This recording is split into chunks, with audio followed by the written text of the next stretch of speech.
My name's Henry Hitchings, and I'm the author of several books about the English language.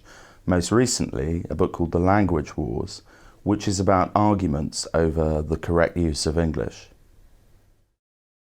As a first language, there are about 400 million speakers of English, mainly in Britain and America, but also in countries such as Australia and Canada. And then as a second language, it's a little harder to say. I think we're now certainly talking about 1 billion people. It may be that as many as 2 billion people globally are actually trying to learn English. I think native users of English tend to think of the language as belonging to them. I think that's a bit strange. I think of language as universal property. There are so many other people using the language. I think it's sensible now for British English speakers to think of themselves as looking after the language rather than owning it. Globish is a word that was made up by a French businessman called Jean-Paul Nérière.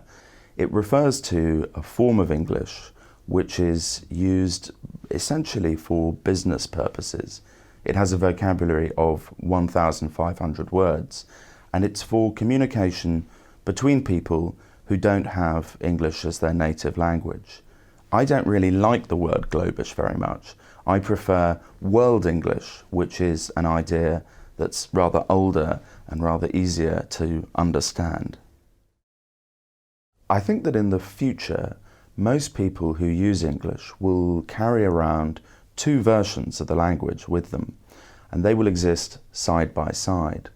There will be an international form, which they use when they travel for purposes of business and perhaps in education, and then there will be a local form, which expresses their local identity and their social ties. There's still an advantage in being a native speaker of English in terms of confidence and fluency.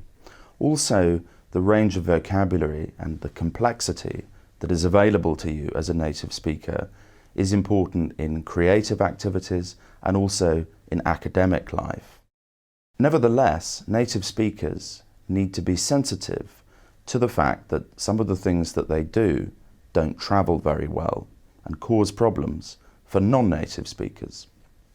For example, there are phrasal verbs. The verb to get can be used in some surprising and not very predictable ways. Expressions like to get on with, to get across, to get down, to get off don't do what you would expect them to do, and it's something that can cause confusion for people who are learning the language. Native speakers need to have a greater awareness of that than they perhaps tend to at the moment. I think it's very useful for there to be a global language which enables people to communicate across cultures. And English has some very positive associations. Traditionally, for instance, it's associated with democracy. Having said that, for some people, English has less positive associations with capitalism, with cultural imperialism, and with globalization. A lot of people assume that English will just continue to spread and spread, but it faces challenges from some other languages which have a global reach: Mandarin Chinese, Spanish, and Arabic. I think the future of English is fascinating. The key point really is that the centre of gravity is moving. In the past, all the really important things that have happened to the English language have happened in Britain and America. In the future, that's not going to be the case. The most important things will happen in China and India and other emerging world economies.